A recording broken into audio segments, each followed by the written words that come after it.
We are accompanied by two amazing diplomats, female diplomats, Lithuanian and Turkish, with us today. But let me go to the formal part first. Then we will go the round, and then we will go to the content. So it's a great pleasure to be here. My name is Ceren Güven Güres. I am the head of UN Women Central Asia Liaison Office. I'm the representative of Kazakhstan country office. So I'm covering 5 country offices in the beautiful Central Asia. I am in your beautiful country for 8 months now and based here in Almaty. And our country office is in Astana. So today marks more than a formal agreement. It's reflecting a shared commitment, a commitment advancing gender equality and empowerment of women as a central driver of sustainable growth.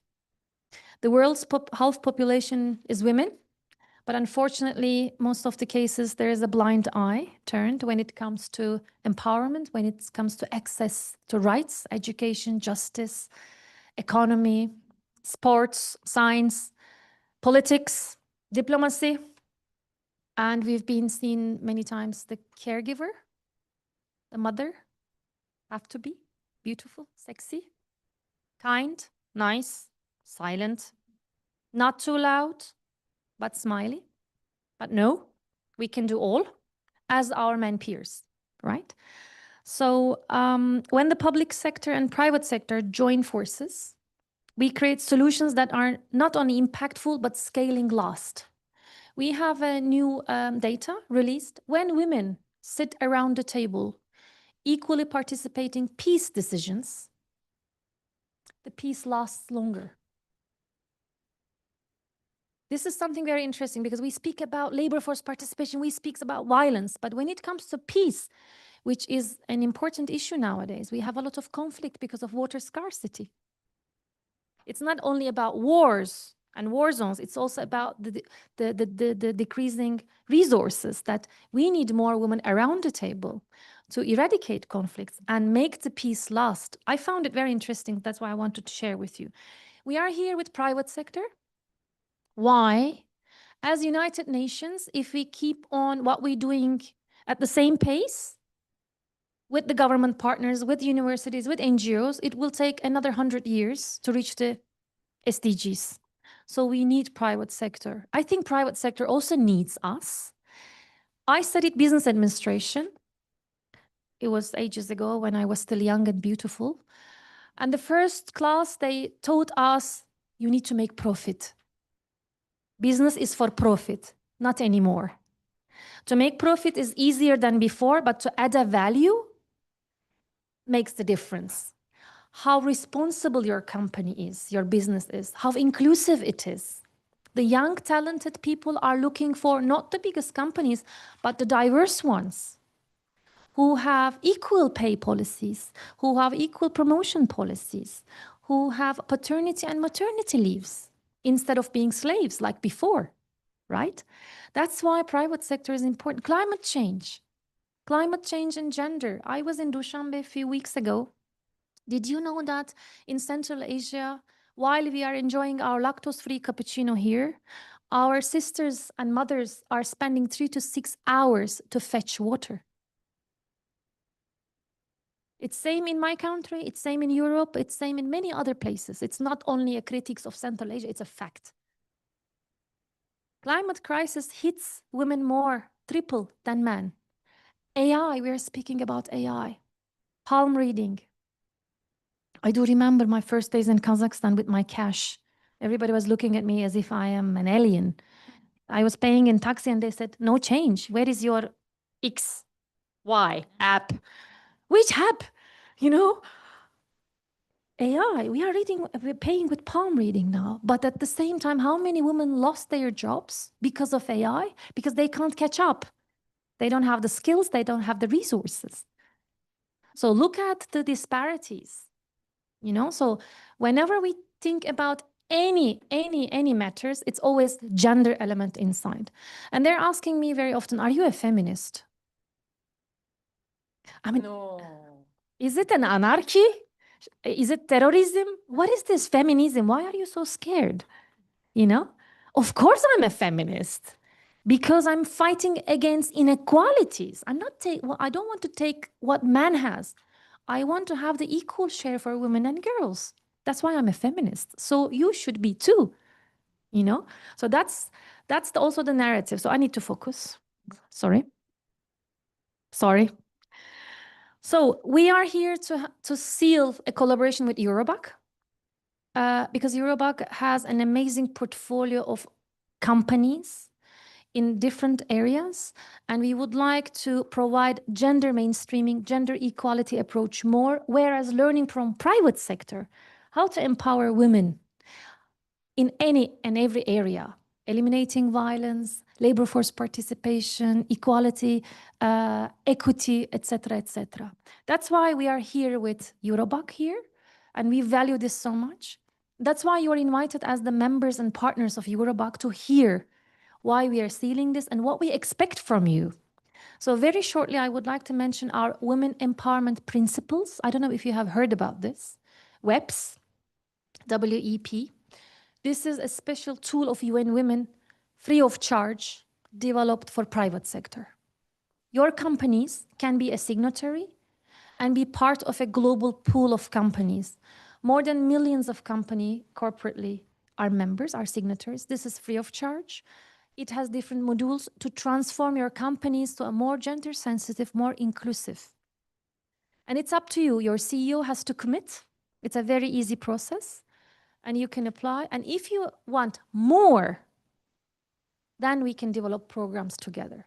So we also encourage you to look at this women empowerment principles, but with Julie, we will dedicate a special session on that. But meanwhile, please check WEPs that you have an idea. And finally, to keep it short and make it more formal, 22nd of September, 2026, which is a Tuesday, for the first time, we will have UN Women Gala dinner for fundraising. So I'm very excited. I hope we will not fail. This will be first of its kind. I know our sister agency, UNICEF, has galas. It's within the last 5-6 years. So we are not competing. It's our sister agency. They will do their gala in November. We will do ours in September in Cellini Museum. In, I think, a week time, you will start seeing the promotion. This is for fundraising. So it is. So we also encourage your companies to come to buy the tickets or book tables and then be part of this gala dinner. It will not be a show off of rich community. It will also be a very transformative day because we will be introducing data. We will be introducing UN Women's programs globally and on the ground. And we will also introduce for the first time Business Advisory Council for Gender Equality for Kazakhstan. So we will be nominating 3-3 or 4-4 female and male company owners, CEOs, to be member of our business council. I think it's time to take and give equally for both sides. So I stop here. This signature is a beginning, and it's an equal responsibility of all of us, from diplomacy, from private sector, from foundations, from international organizations, from government. So please be part of it. We are also happy to receive any critiques from you to keep us on our toes, what we should do more or different for women and girls of Kazakhstan and beyond, because Kazakhstan is leading the sub-regional leverage. So we would like to contribute to this too. So without further ado, I would like to give the floor to Julie, whom we met and fell in love because we immediately clicked on what we can do more to eradicate discrimination, etc., etc. So she's not only a partner for me, but a close friend. And for a foreigner, it's very important to have close friends. You have shared values. So over to you, Julie. Thank you very much, Jiren. And thank you for this introduction. I think we are all here because we do share common values. And for Kazakhstan, it has become more and more important and on the agenda. But I have to say that over the years, I felt that the community here has been very fair. We have a very supportive male community, I would say. And I'm not saying it because they're not here, or I have to say it. I strongly believe that our board consists of 10 board members, and only and 11th is honorary board member Aleshka, and myself. We are only women there, but we feel very strongly supported by the CEOs that are heads of our companies. But I mentioned to you at our first meeting we had that it is probably the first year last year that we've seen so many CEO women in Euroback member companies. And it's amazing when you flip through the membership category, through the membership directory, you actually see a lot of ladies being in charge of the companies. And this is why one of the reasons why we as an association 2 years ago in 2024, I believe, in March, we had our first of Euroback platform for professional development of women in business and boards. We created that to support those ladies who are working in Euroback member companies to help them to grow and help companies to establish programs that support women,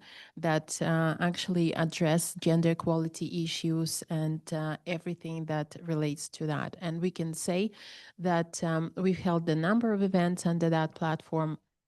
In Astana, we had Aleshka, Her Excellency Ambassador of the delegation, and also Zhanar Ayjanova, who was an ex-minister of Industry and Trade of the Republic of Kazakhstan. And she was the lady who led WTO negotiations for Kazakhstan.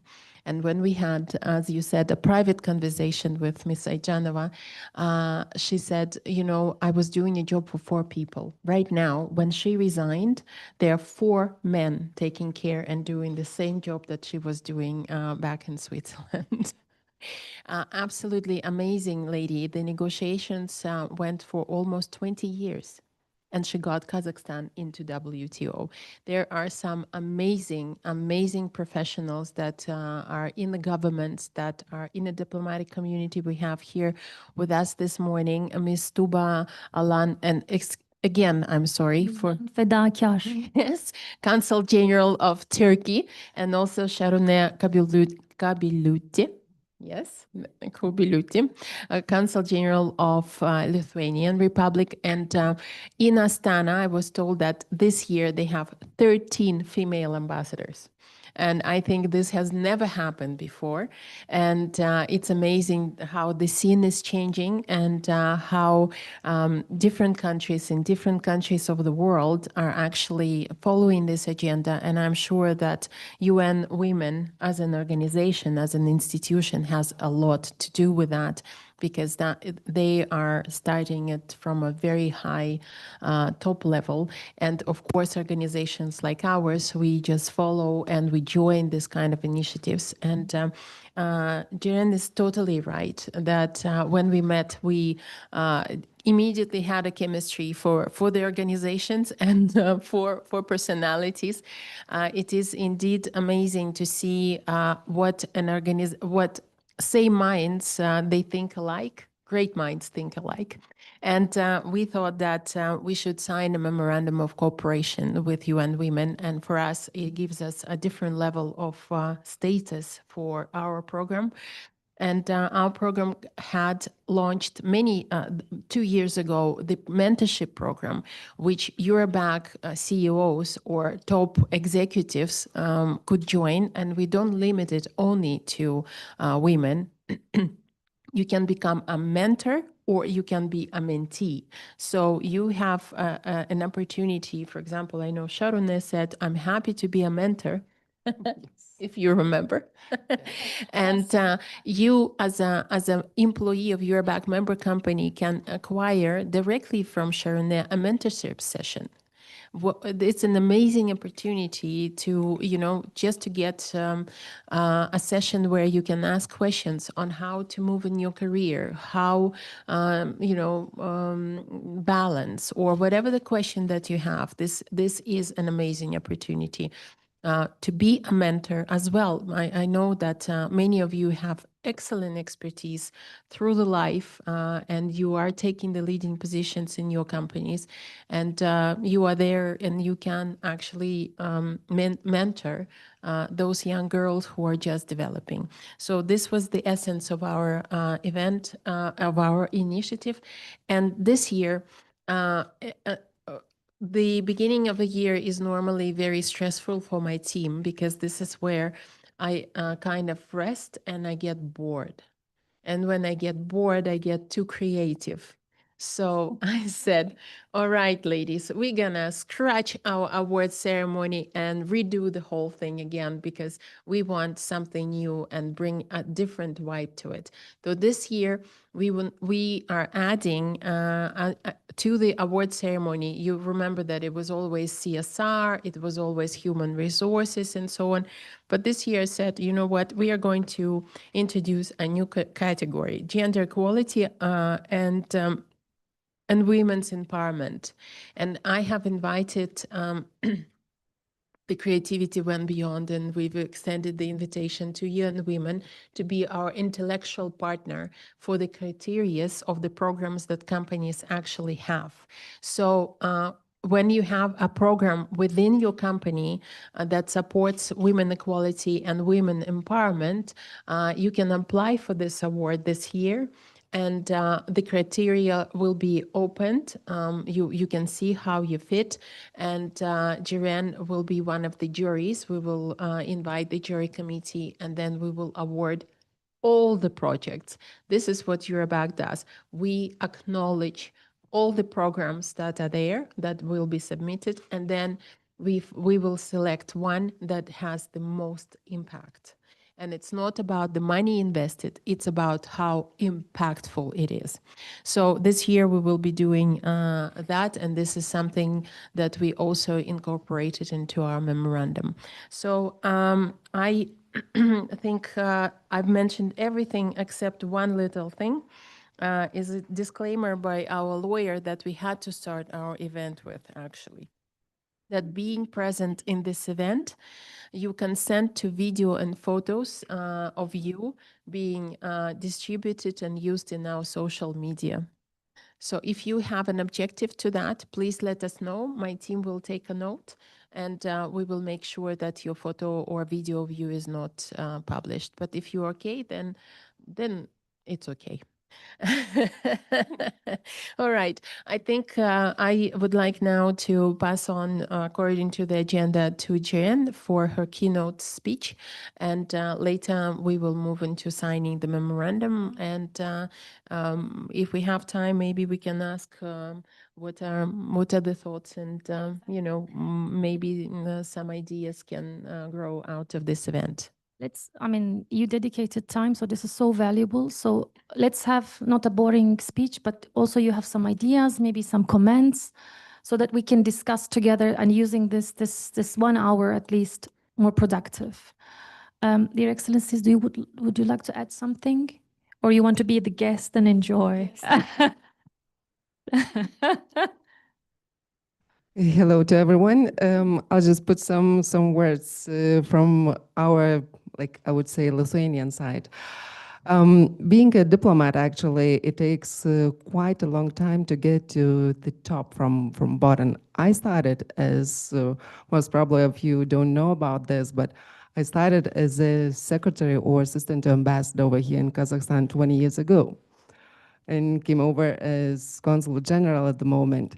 So it always takes a battle to get to the top. However, let's say becoming as consul general, I had really good directors, men, who actually supported me as a lady to become a consul general. So even though, let's say, we talk about gender equality, about women, on the other hand, it's always when it is equal rights and we have to push for it, it always supports us as ladies. So I wish to all of us, including young men over here, success and be a part that all of us are equal. Thank you. Thank you so much. When we are speaking about gender equality and women's empowerment, it's always the majority women around the table. So I always try to put a criteria. If I go to a panel, at least it's gender balance in the panel. You know, women speak about women's issues. We know, we are aware, you know. We need men, we need boys. So this is also, again, another transformative approach to speak about gender equality. It was very interesting to hear when I was in Uzbekistan that 90% of men do not use their paternity leave. Although it's legally there. I don't know it yet in Kazakhstan. And I said, ask why? This is the most precious time of your child, right? And we are speaking about family values and happy family. I mean, everywhere, family, family, family, right? We're talking about all across the globe now. They said, this is a shame. I have to work. It's a part of the culture, harmful social norms and gender stereotypes.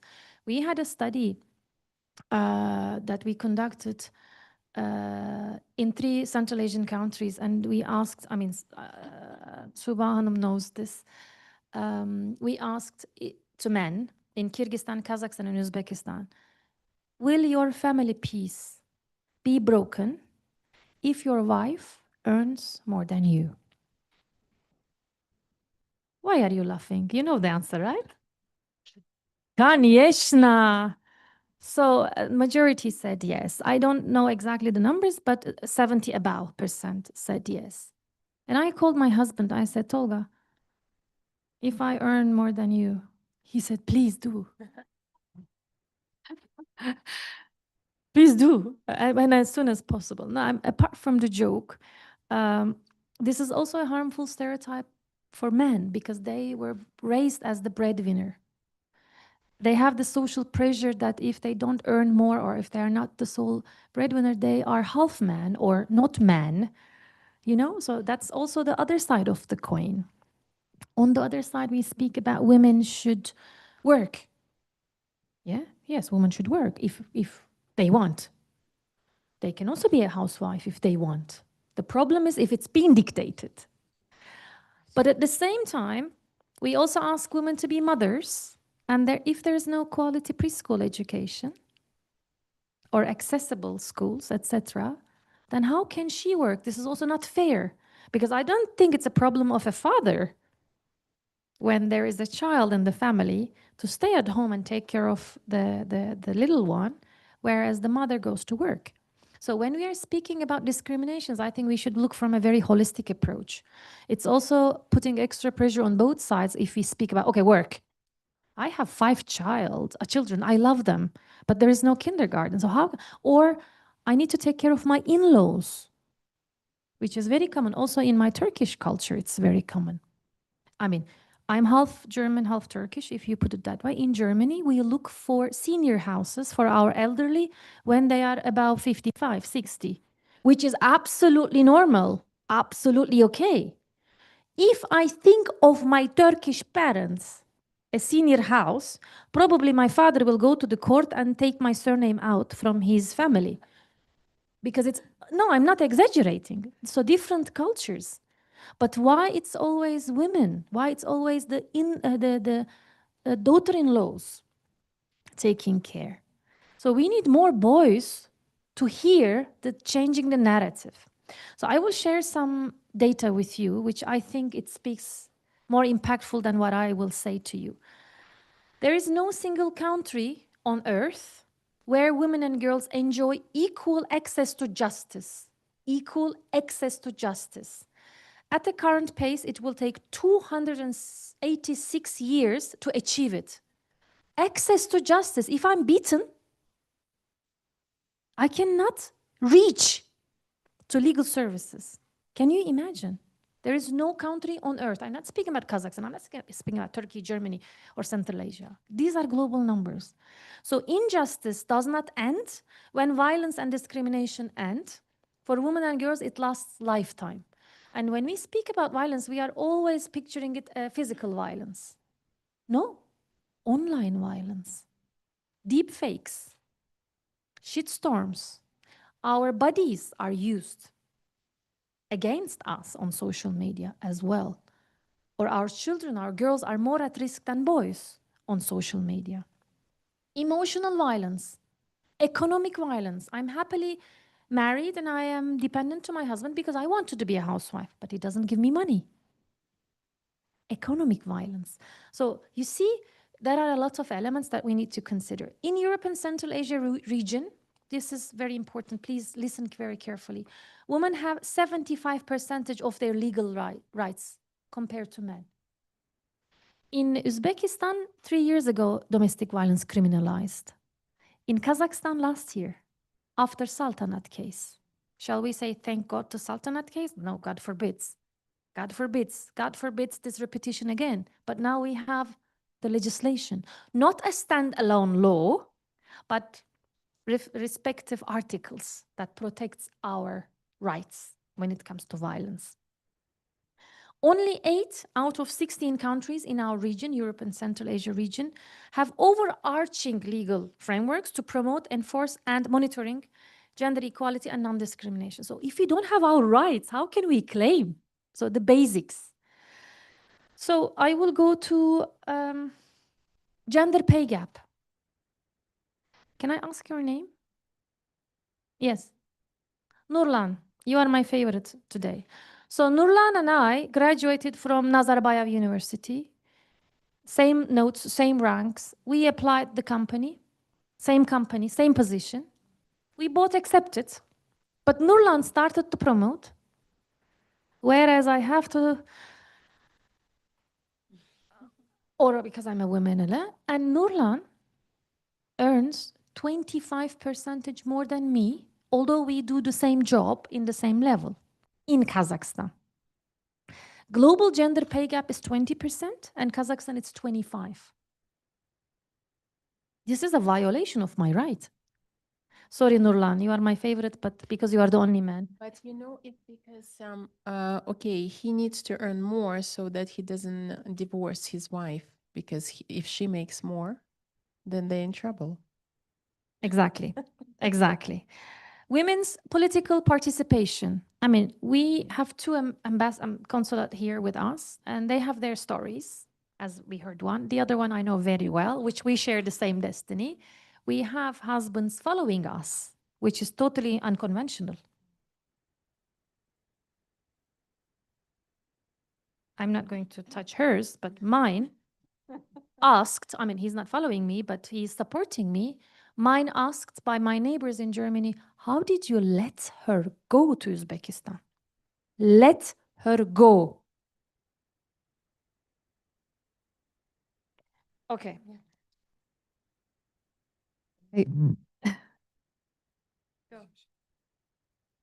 I can add, the very first week when I came over, I had the business meeting with some Lithuanian companies.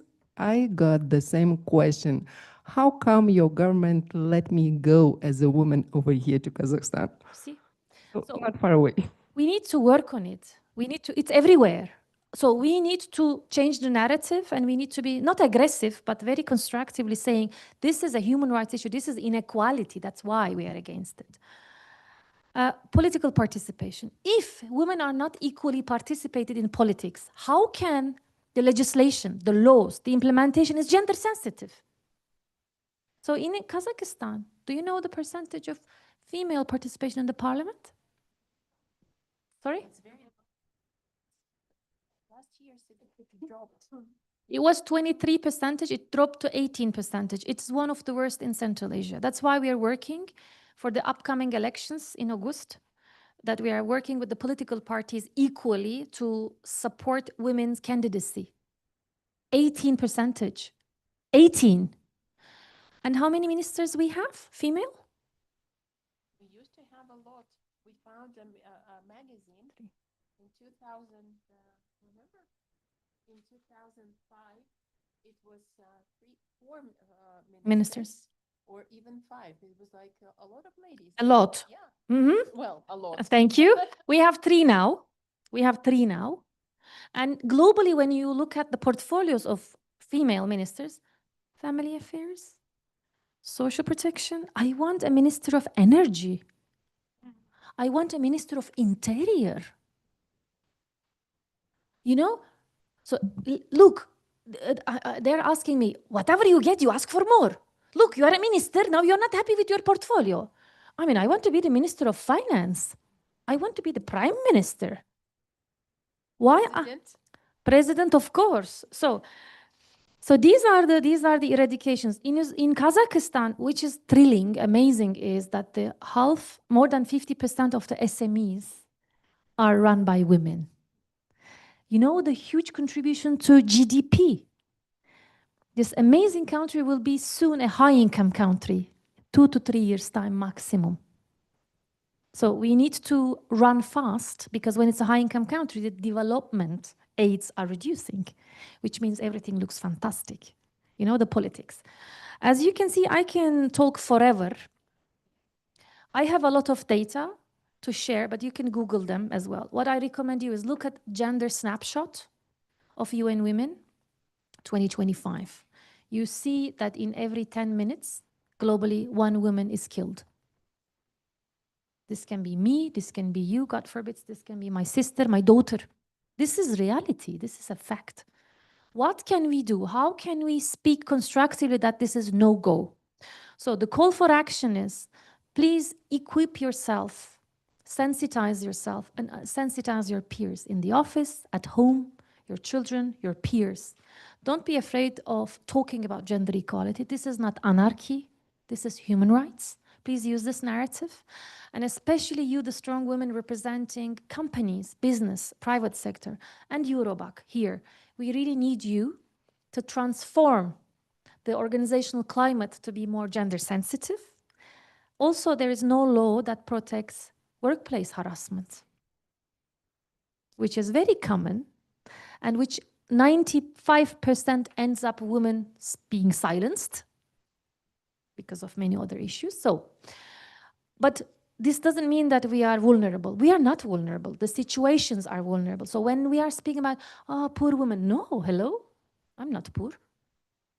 Nobody is poor. The situation or the legislation or the foundations are missing. That's why let's also use this narrative. Please follow our UN Women Instagram account, UN Women Kazakhstan, that we are promoting a lot of information. And also come up with ideas. What can we do together from your angle? How can you contribute? Please also criticize us. UN Women, what are you doing? This is so stupid. Do it like this. We are happy to hear from you as well. And we are very accessible. We have 2 offices. Please also join our gala. Your CEOs, your founders, please share this information as well. We need this. We need funding. And this money that we fundraise will go to 3 programs. One will be women's economic empowerment, especially the women who are residing in shelters, who can legally stay only 6 months. And after 6 months, if they are not economically independent, they cannot move on. They have to go back to their perpetrators. Okay. Second, under this program, we want to work more with rural women on digital skills to make them entrepreneurs. The second one is eliminating violence against women, to introduce a standalone law in this country, and also expand this law also workplace violence.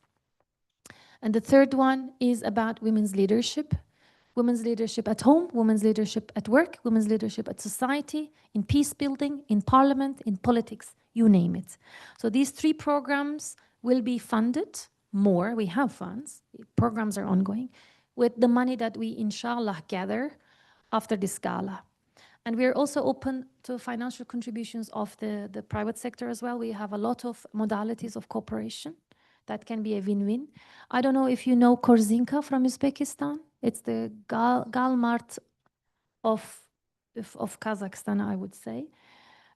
We are now signing a huge agreement with them that they will be allocating a lot of money so that we will train all their staff on gender equality and eliminating sexual harassment at workplace.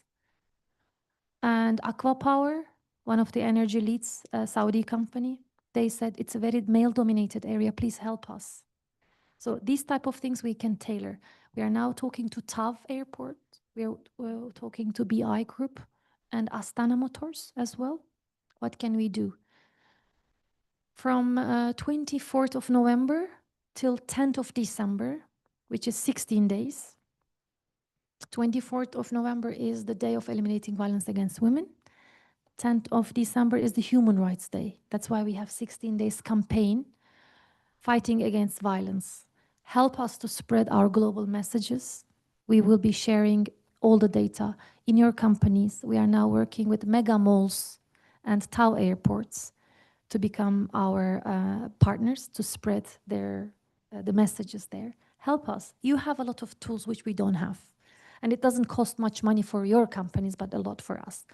I stop here, otherwise I talk forever. So I would like to open the floor. Any comments? Do you think this is a useful moment? Did you benefit from that meeting? What can you do?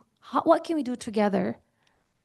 Or you just waste some time, but at least visited this fancy building, which is the government of Kazakhstan's building, by the way, it's your building. Over to you. Should we go the round of questions and discussion and then we sign the memorandum? Yeah, okay. Please.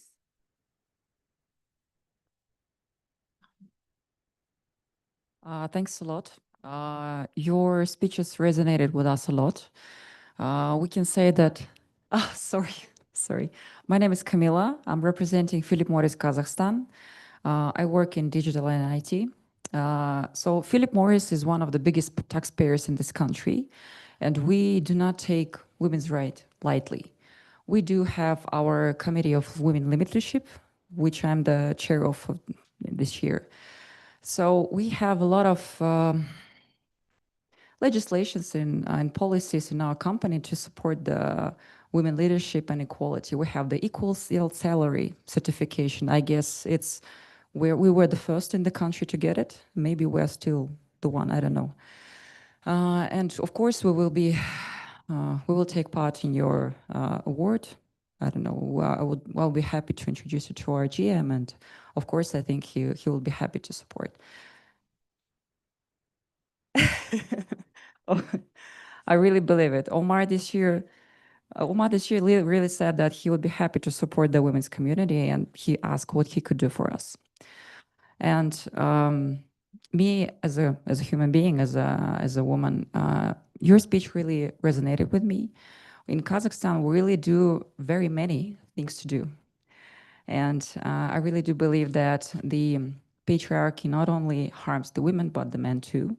And men would very, very much benefit from the equality. So the women would be happy, and the happy woman is a stable home, is a stable family, and happy fed children, and so on, so many more. So I would really love to know more about what could you do for a country, and in case if you have the privilege and the access to our legislation, to the criminalization of the gender violence, to the, I don't know, maybe femicide laws like it was done in other countries, it would really benefit. Something as big as the legislation and something as small as the access to the safe toilets even in the rural area. It would do so much more. We could start as little as this, as the toilets in the rural, or as big as the legislation. So thank you very much. I would really be happy to be a part of it. Very much. It brought to my memory an event that we had when the legislation was just implemented. We had the lawyers who worked on it on the Eurobag platform introducing it. It was sponsored by Grata, and the only man who was there, it was the partner of Grata. And many people said to me, Julie, you are stepping on a very thin ice, even talking about this on Eurobag platform. Imagine this, when the law came into force. And what touched me then was absolutely amazing. The ladies who actually worked on the law, highly educated. And one of them is my neighbor, but she's Saida Taukileva. She said, you know, Julie, I'm looking at many women here. They work in corporations. They work for foreign companies. But what I see, the eyes of victims. And it was, you know, when it was just a chat between us, and when I looked at the girls at the ladies who were sitting, I could actually see how many of them were really hurting from the domestic violence, talking about not only physical, but economical, psychological, and so on. And I think it's a topic that we in Eurobac were always afraid to touch, because we are about business, you know, we are not going that direction. But somebody actually commented, you know, it takes a lot of bravery for you to actually do an event like this. And to me, it was very strange. You know, it's like, I am not brave. I'm just creative. I think we need to. And I was very. It was very. The story of Salta still was, you know, it just happened. So, and I've known Mr. Bishimbaev. He's been to Eurobac events as a speaker, you know. So it was also there, you know, firsthand. But I think it's important that we talk about the gender equality, the women empowerment, but also the violence part, and that it does exist. And, you know, the system isn't there. The law is there, but the system isn't, you know. And women in many cases feel, even if they're, you know, they get into the system, but what Jiren was saying, that in half a year, they have to go back to the same person who actually made their life hell, right? If they're not financially able to support themselves onwards. And I think corporate, we are lucky to work and live a different lifestyle here in Almaty, you know, working for international or local even companies that have different attitude, right, and a different level of development. But there are so many women that we can definitely support in just raising the awareness, let alone doing something and contributing to their lives. Hours a day to fetch water. I mean, we don't need to elaborate it further. I mean, look at this Tassai premium water in glass, environmental friendly, 3 to 6 hours walking, you know, no education. You can't go to work. You can't go to school. Anyone else? 21st century. Yeah. Anyone else?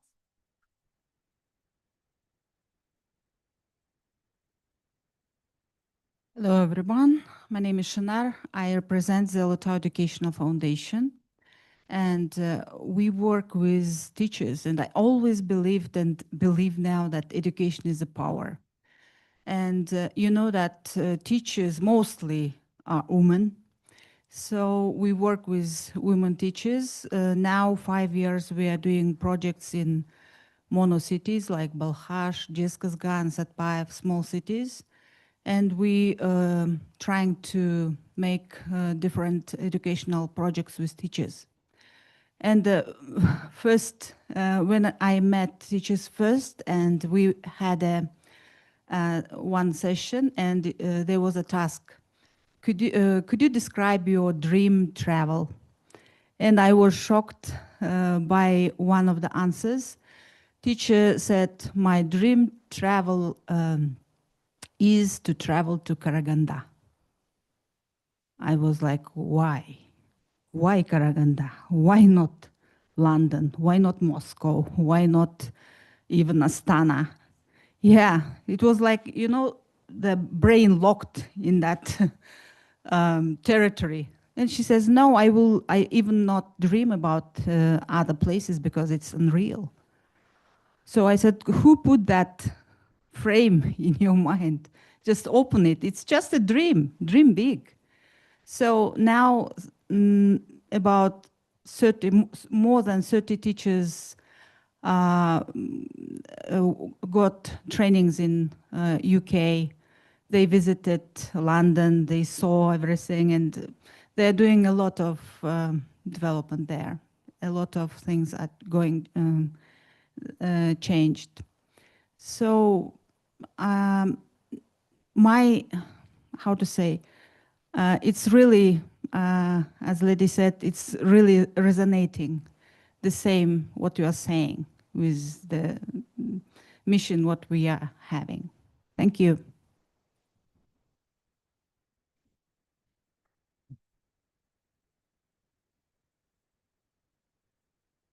Okay, so my name is Gerda. I'm working for Kazakhstan International School, and if I may say so, this is possibly the start where we should start education with the students. And it's very interesting to hear, particularly Philip Morris, the projects you're doing. And I wonder, and also, Sherilyn, with your work, is there any way we could, for example, involve students? Because students always work on fictive things. And I remember that being super boring at school. Because, I mean, you want to have a goal, no? You really want to see an outcome. You want to have professional input. And I always think, I don't want to call it work placement. And as Julie knows, I'm totally talking out of line because the head of school is not here. But I'm trying to convince him about that. You're a board member, exactly. No, but I think it would be so great if we could do something at school with older kids and anybody else as well. So Julie and Shirin, they both have my number. If there is any project we could involve the students, I think it would be amazing because that's the best way of learning is reality. Absolutely reality. And coming back to Kazakhstan, then I finish. I found it really amazing. I have met so many incredibly strong women here, unbelievable. And the diversity, I'm German, by the way, so the diversity between really female and suppressed women and incredibly strong, intelligent, tough women. I mean, I don't know that huge difference from Germany, I have to say, but here it's really extreme. So many fascinating women in business as well, where I'm like, okay, incredible, absolutely incredible. For schools, this is a lot of demand we are receiving. So any minors under 18, we cannot engage in our work as a volunteer, as I said, but we are happy to develop projects, gender equality projects at schools, which you can implement, be it support to a shelter.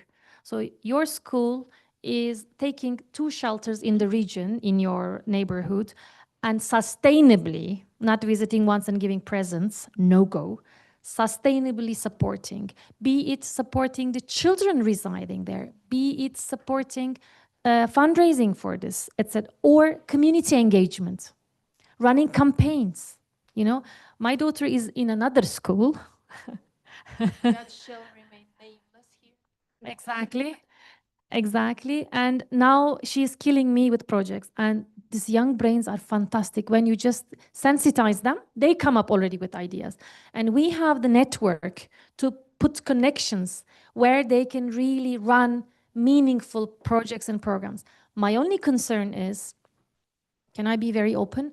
I do not want rich families visiting once, bringing Christmas, Easter, Ramadan packages and leave. If no, it's not to you, not it's a general thing. So it should be a sustainable, continuous intervention. It doesn't have to be shelter. It can be also an orphanage. It can also be a rural area, rural women, digital skills, coding. I mean, we have zillions of ideas. You can approach us. You can approach us and we can help you to conceptualize and put you with respective places that you may not reach.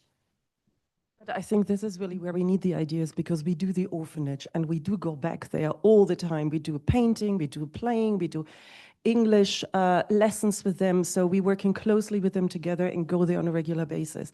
But I think when it comes to equality, for example, we need something else. We need more input. Yeah.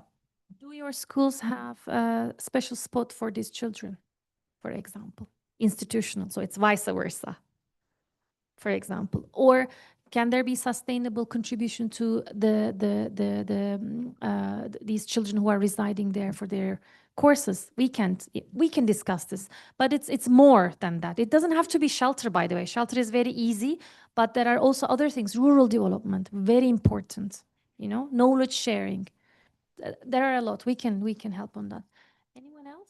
I think if we talk about this idea, I had a conversation this morning with my daughter who is 8, explaining to her where I'm going. She said, "What kind of? Why is this event important?" And I started explaining it to her, and I said, there are some women, who don't live good lives. They don't have access to water or simple life, treasures, so to say. And she was like, "Really?" And I think for the kids that are in this kind of schools, it could be an eye-opening, to teach them about this kind of things. Of course, from different ages, different programs. But I think what you were talking about, it's the values that they need to grow with, right? And this is something that we should start working, and then it can grow into a project with the elder kids who can, already be engaged. But I think the basis is the education, like your foundation is doing, teaching teachers and then teaching kids, right? The values of equality.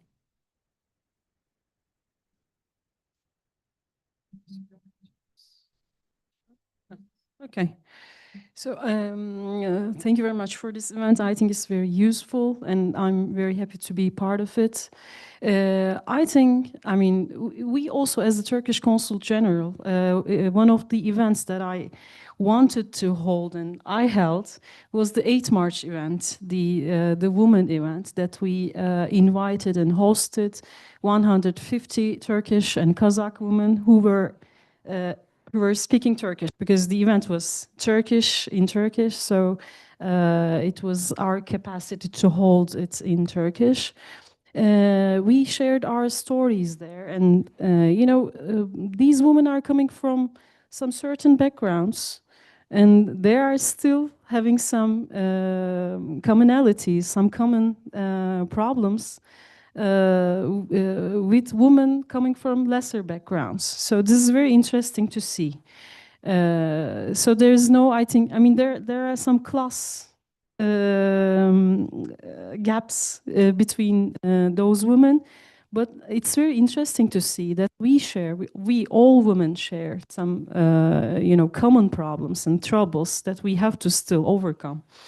And I mean, I would like to make a point that, I mean, we have to involve more men in our discussions, because in our event, it was also women that we talked. We shared our griefs, we shared our problems, but none of the men, I mean, knew it. I mean, if they didn't tell, those women didn't tell to their husbands or sons, if they didn't share, they didn't know as well, and they don't feel it. And also, I think we have to change the narrative in the family. I mean, my husband is, supporting me in my career. He took care of our baby when she was very small. He was changing diapers, etc.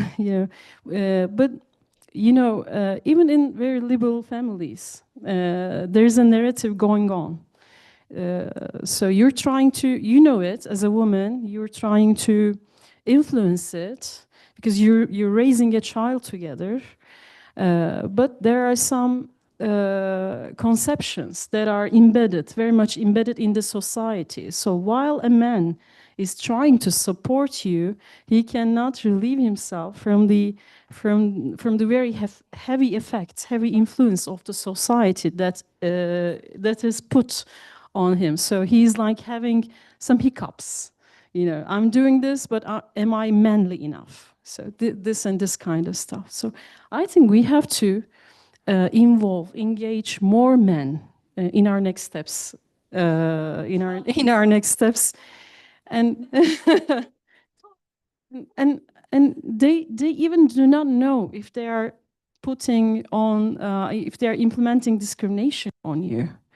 They think that they might think that they are very liberal. They think that the family is set on very equal foot.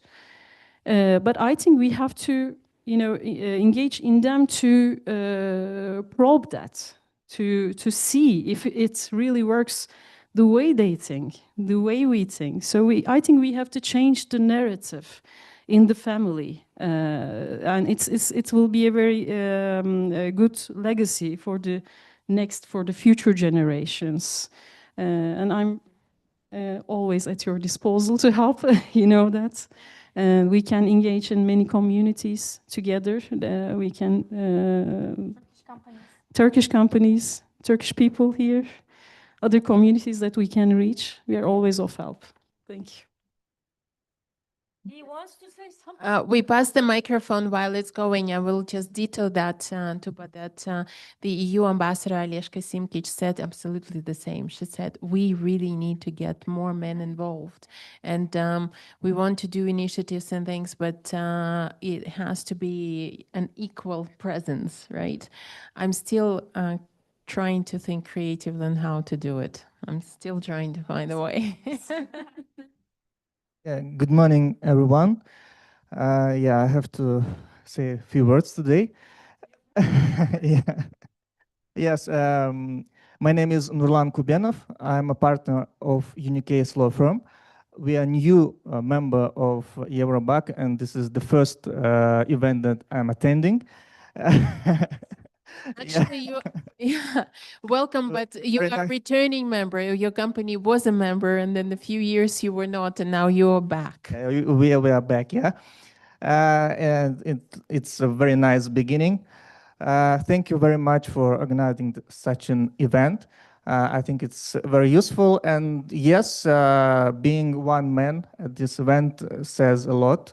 It means that men are not very active in such kind of events. And one of the main purpose of such events is to educate men in Kazakhstan to raise awareness, because I'm sure that most of men in Kazakhstan don't even understand that there are such problems. Yeah, and thank you for such initiatives, and we as a law firm will be always ready to support any initiatives, Eurobac initiatives related to women rights. And I was very happy to be here today. Yeah, beautiful, everyone. And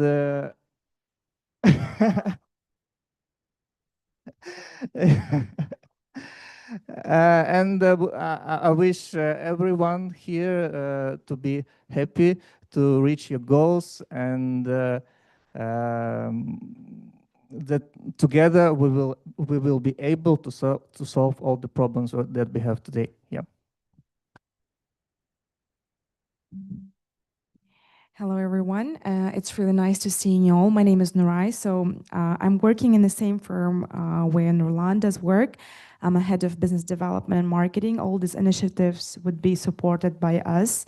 And it's really funny that we've joined today for the first event, which is very much related to women. And I would like to share a little bit of my experience. Well, we haven't been some time part of Eurobac and other communities as well. But last year, I've joined a very interesting initiative, Girl for Girls. Maybe you've heard about this. It's a Harvard trained program by women all over the world, and I've heard about it really randomly on LinkedIn channel. And I was very much interested on the mentorship program, and I've joined it. I graduated the second program, and it was really great. And it's really interesting to see that Philip Morris joined today. And I actually do have a lot of respect for this firm, because it was really interesting that I think it was the only firm who supported this initiative, and they were GMs and male coming and joining this event. Of course, there were some general counsels from US government, but it was really great to see that. And I very much encourage Eurobac to do the same with UN Women. I think it's really important, especially I see here lots of women, leading the business and joining and training the teachers, inviting people. And I think it's very important to say about that. And I would like to also say that we need to think about the generation of not only the men who are older and, you know, have some power. I think we also need to think about a younger generation of men as well. I'm a sister of 2 little brothers, and I do have such responsibility, understanding that they need to become a real man, supporting their future wives, my mother, me as well. So I think it's very important to understand that we also raise children, and they also need to have such understanding where they're living and what are the realities in Kazakhstan. And it's very great to see that the Generation Z have different mindset and principles, which I am so excited to share, and I'm very happy for them. And I very much hope that we are the last generation who had such problems with abuse, violence, and etc. I very much hope for that. And for the last, so there is a new comedy film came up, Ladies First. Please watch it with your husbands, with your sons, and with your, I mean, not with the kids, I think. I'm not sure, is it allowed or not?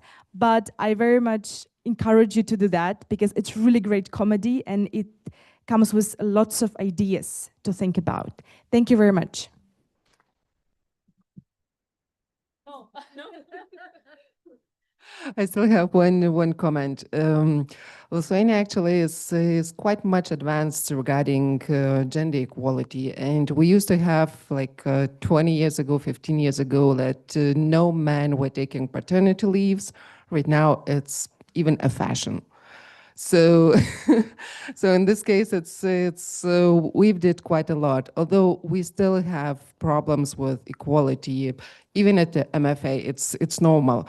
However, I think it's an advice for even Nurlan, for you, just for next women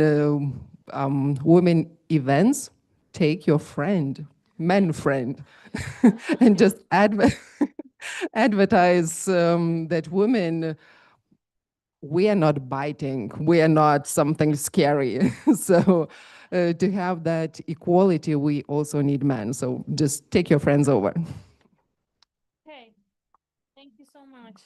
So I think we are signing the memorandum of understanding, the pivotal moment, and we hope together, it's not her, it's not me, it's us, to make it real. Let's sign. Yes.